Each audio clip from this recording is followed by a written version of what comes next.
Hola, muy buenas a todos. Mi nombre es Jeffrey José Cruz López.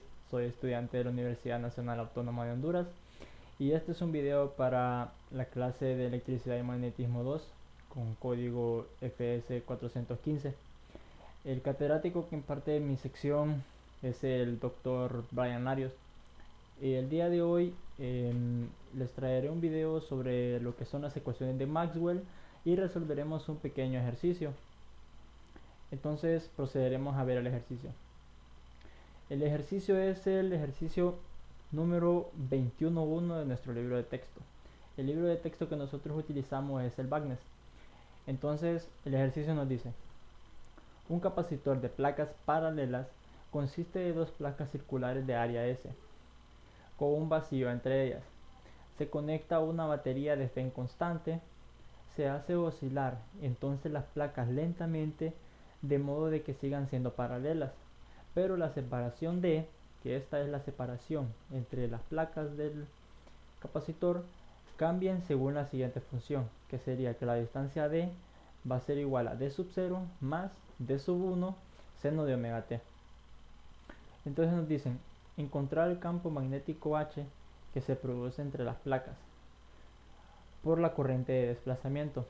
De manera similar, encontrar el campo magnético si primero se desconecta el capacitor de la batería y después se hace que las placas oscilen de la misma manera.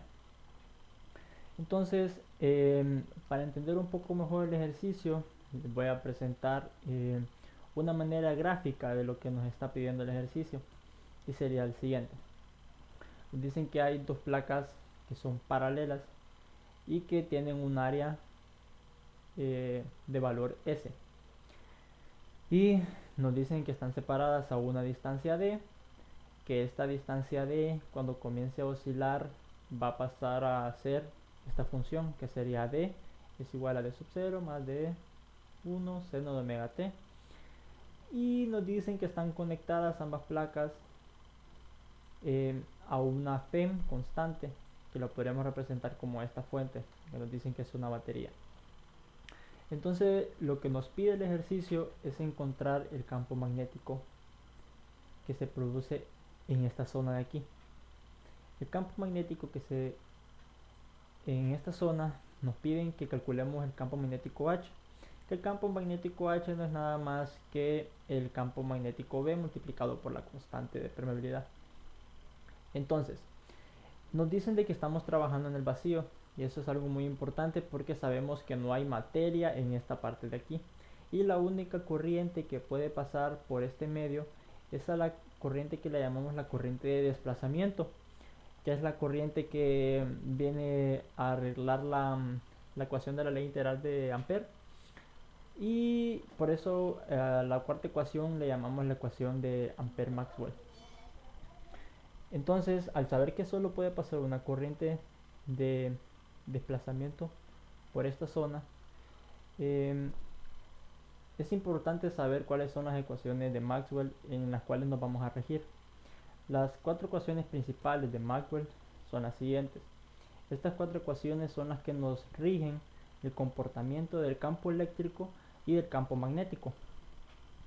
Entonces, nuestra misión es identificar primero cuáles son las ecuaciones que nos rigen el campo magnético, ya que es en lo que estamos interesados, obviando de momento el campo eléctrico.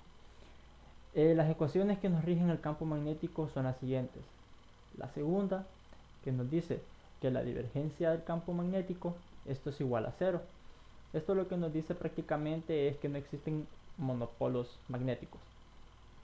Y la siguiente ecuación es la cuarta, que nos dice que el rotor del campo magnético, esto es igual a JF, que no es nada más que el término relacionado a las cargas libres, más la derivada parcial de D con respecto al tiempo.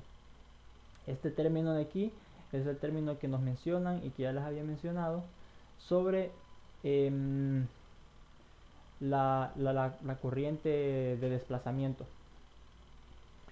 Entonces, teniendo claro estas dos ecuaciones, podemos comenzar a intentar resolver nuestro ejercicio. Entonces, sabemos que el rotor de H es igual a JF, que es el término asociado a las cargas libres, y la JD, que es el término asociado a la corriente de desplazamiento. Y también sabemos que la divergencia de H es igual al negativo de la divergencia de M. Recordando de que estamos en un caso en el que esta zona es vacío, el dieléctrico que compone el capacitor es el vacío, entonces nosotros sabemos que no existen cargas libres y asimismo tampoco existe materia.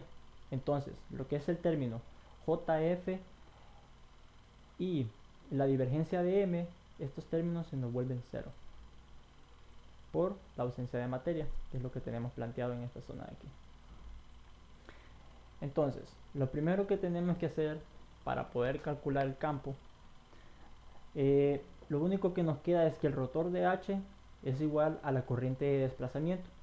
Entonces nuestra primera misión es encontrar la corriente de desplazamiento. ¿Cómo la encontraremos? Comenzaremos a plantear la ecuación de la corriente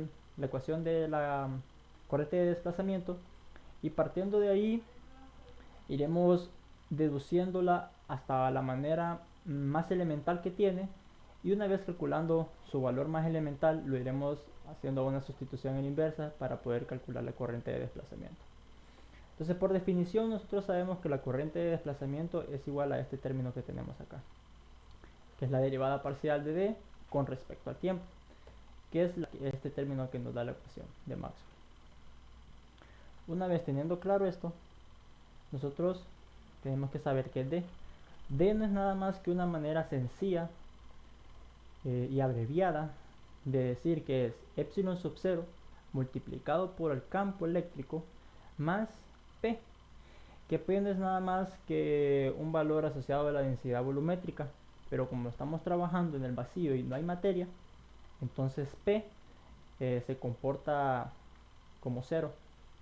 Entonces nuestra ecuación final de D no es nada más y nada menos que este resultado que tenemos aquí, que sería la constante de permeabilidad del vacío, epsilon sub 0, multiplicado por el campo eléctrico. Entonces, aquí volvemos a tener otra incógnita, que sería nuestro campo eléctrico.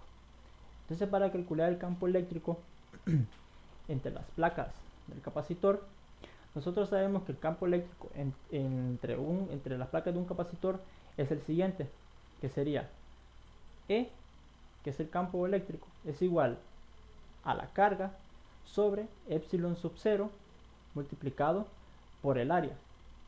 Y el área ya sabemos que tiene área S por el enunciado del ejercicio.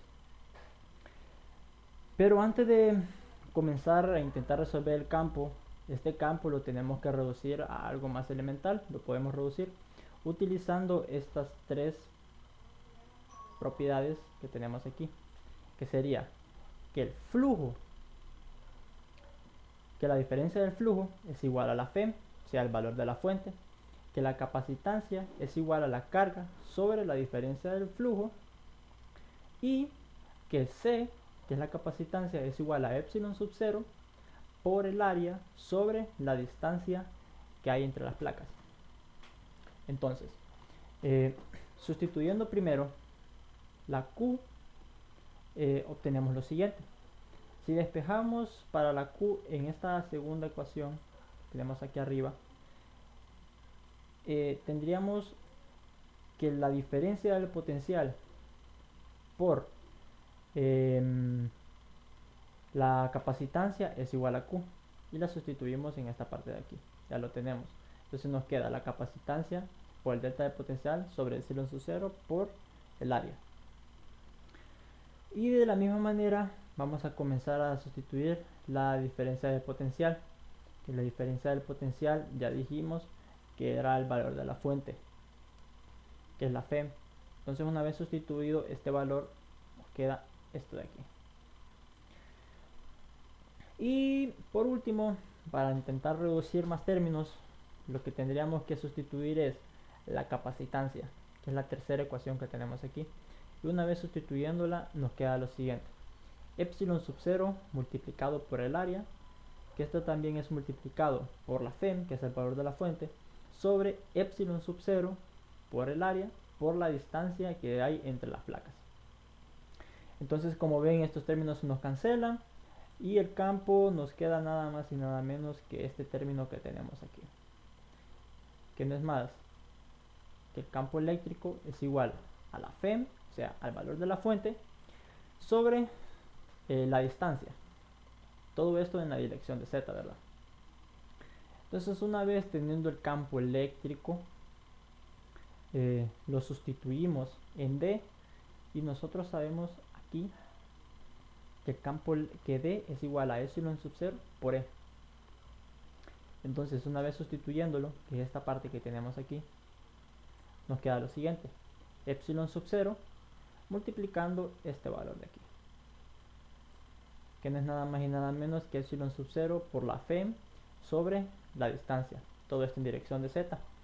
Entonces aquí podemos comenzar a hacer parte de lo primero que nos pide el ejercicio, que dice que lo comenzamos a hacer oscilar las placas y de manera de que la distancia que hay entre las placas se comporta de D más D sub 1 seno de omega t, y lo sustituimos en esta parte de aquí.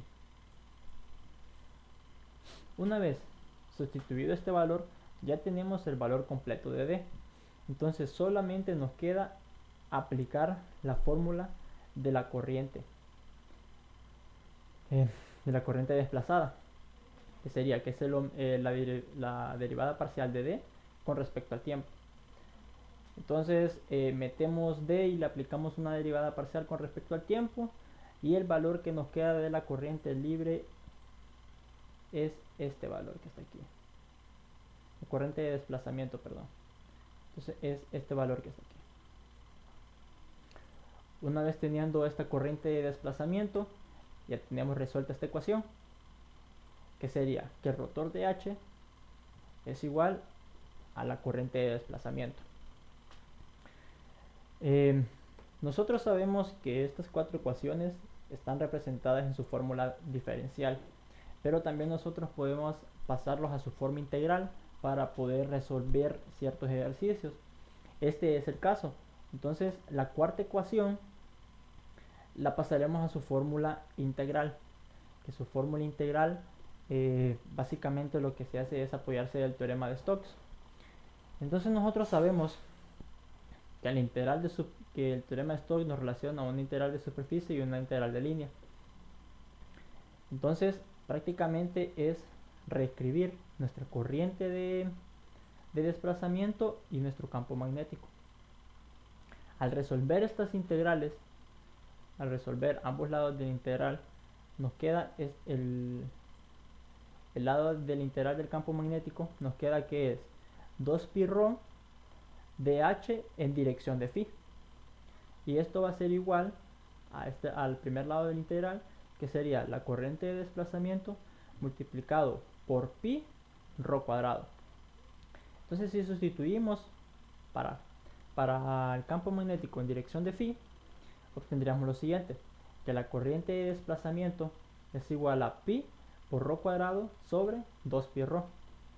Entonces, simplificando los términos, nos queda la siguiente expresión. Nos queda que H es igual a la corriente de desplazamiento por ρ dividido entre 2, y pasamos la coordenada de phi a este lado, entonces nos queda en dirección de phi.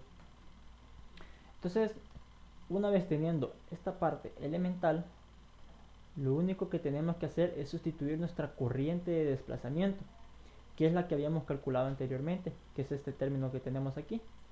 Entonces básicamente solo es sustituir este valor en esta ecuación.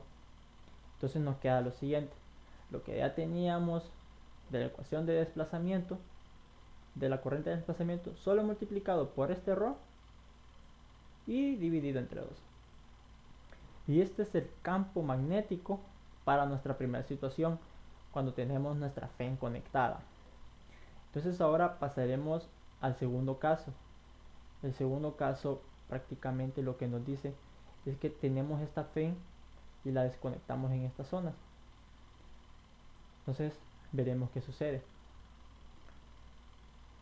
Al desconectar la FEM y utilizando todo lo que ya habíamos calculado anteriormente, utilizamos la misma ecuación de Ampère-Maxwell, la cuarta ecuación, la misma definición. Esto sigue siendo 0 y P sigue siendo cero igualmente, porque no cambia nada sobre el comportamiento del dieléctrico y sigue siendo vacío. Aquí lo único que cambia es que el término de la corriente, el término del campo eléctrico, perdón, que tenemos aquí, ya no va a ser el mismo campo eléctrico que teníamos antes. Ahora, al desconectar la FEN, nuestro campo eléctrico va a pasar a ser un campo eléctrico constante, que sería esta constante, que no es nada más que sigma de F, que está asociada a las mismas cargas libres, sobre epsilon sub 0. Si se fijan, este valor de campo eléctrico ahora es constante, ya no depende del tiempo.